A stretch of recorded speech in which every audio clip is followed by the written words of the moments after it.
嘿，大家伙儿早喽！12月22号星期日，今天天还有点黑，因为比较早。我赶紧回家准备，之后去京都看日本的高校接力赛。所以不出意外的话，今天拍摄高校接力赛，明天发出来给大家看看这边高中生的接力。它不像那个箱根那么长，男子就42公里，就一个全马。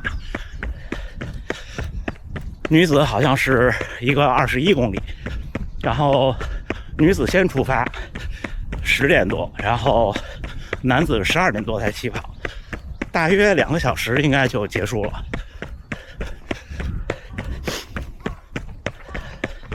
听大河原先生说，接力的高手们10公里的成绩都在28分多，太厉害了。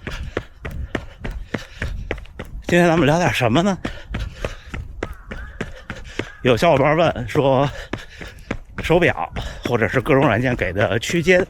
是看心率区间还是看配速区间？我突然发现这是个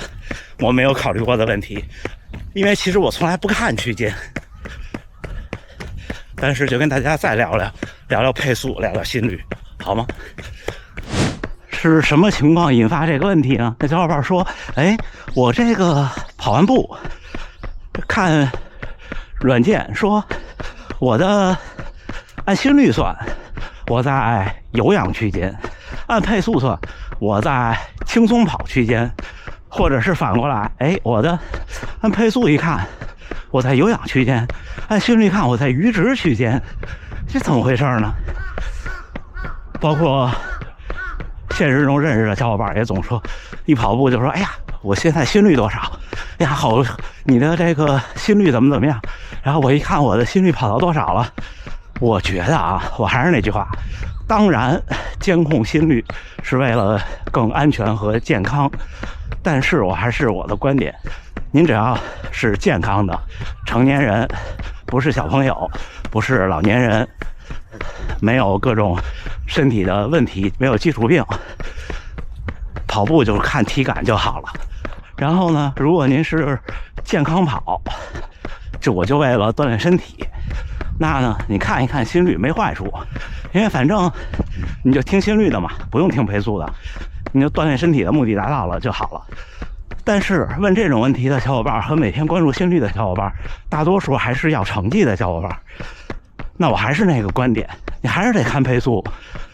看心率没有用啊。你说我想破3，那你就得跑到4分16，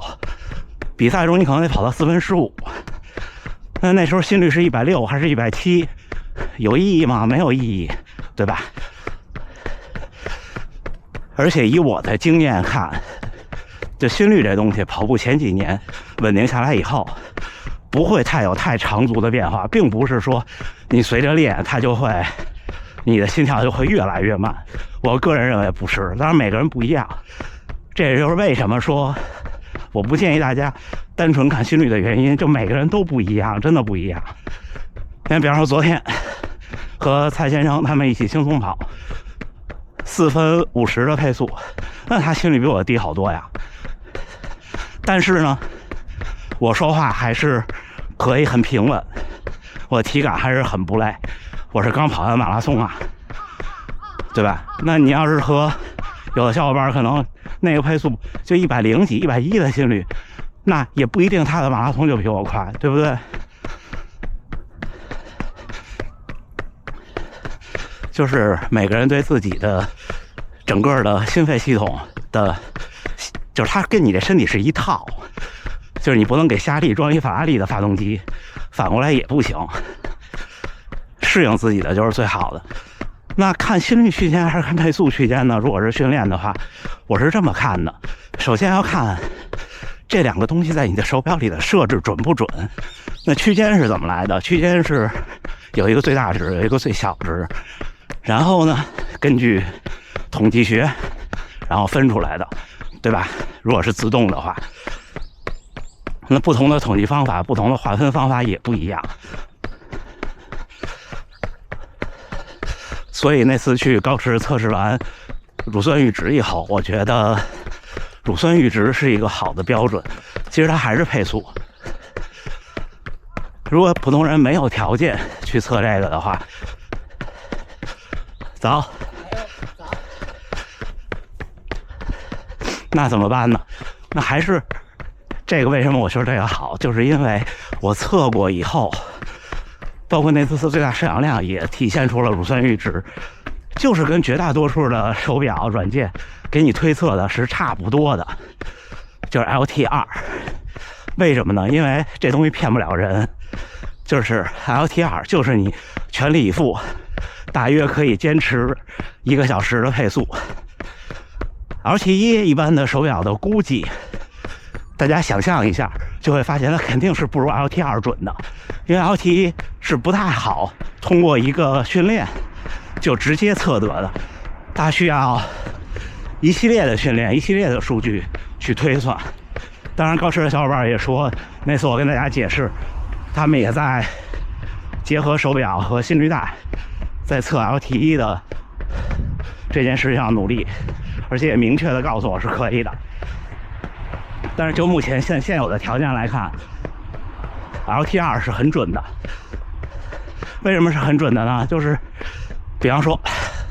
我参加了一场半程马拉松，全力以赴了，最后已经竭尽全力顶到最后。那这场比赛，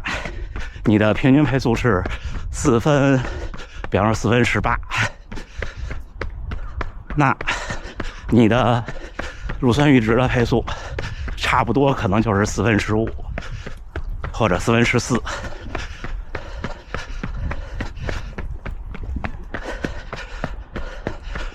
如果你的一场10公里的比赛，你的配速可能是3分30，那你的乳酸阈值呢，可能差不多是3分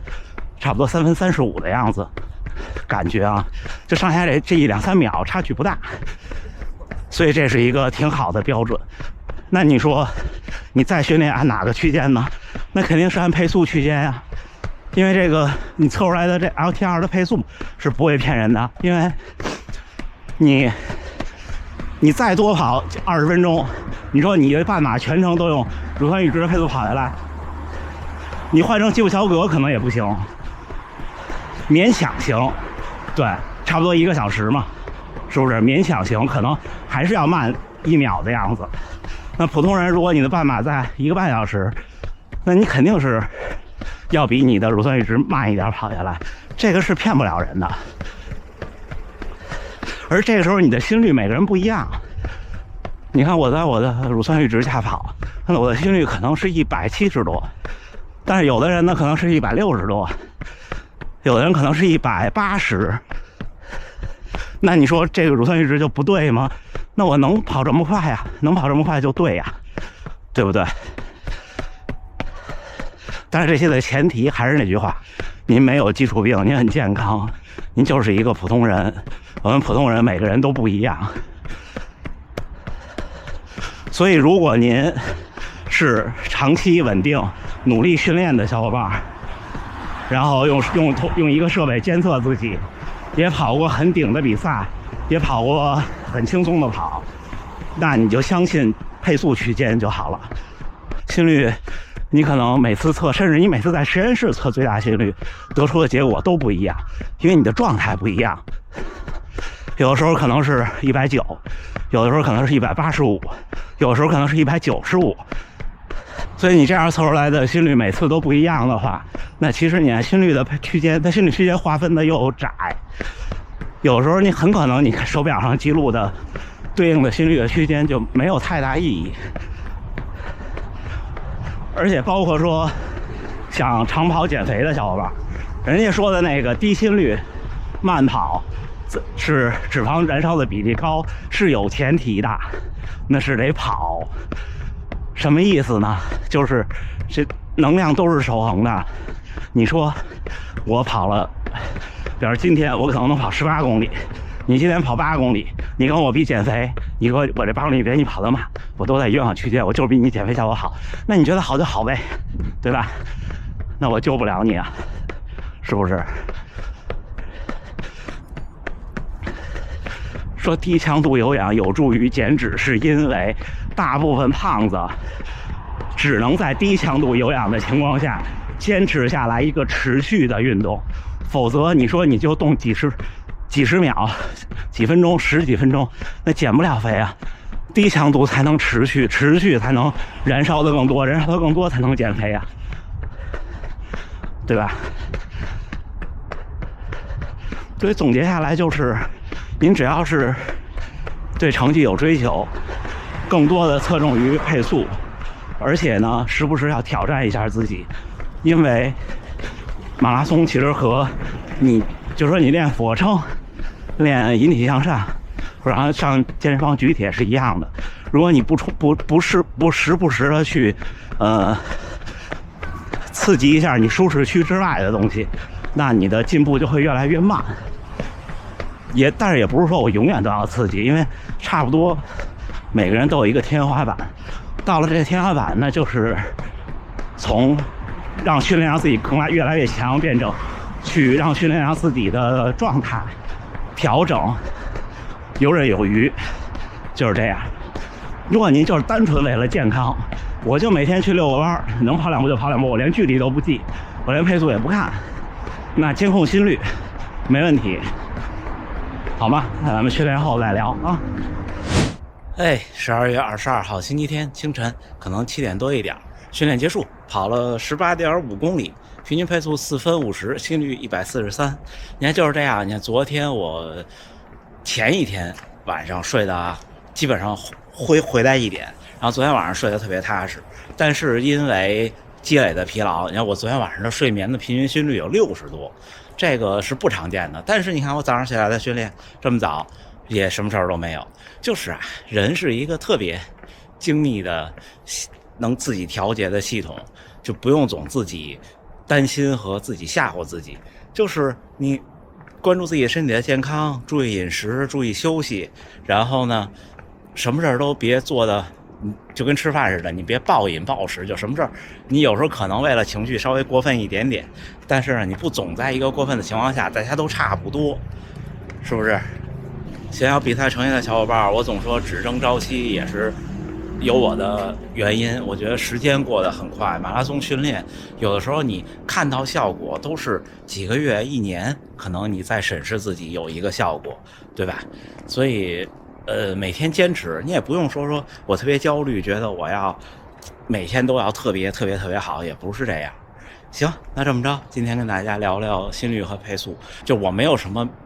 具体的科学，我也没有什么文献，我跟人家那些科班出身的不一样，但是我就说我的经历和感觉就是这么一路走过来的。可能每个人的情况不一样，有的人可能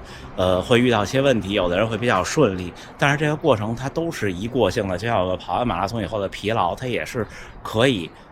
恢复，甚至可以超量恢复的，不用想太多。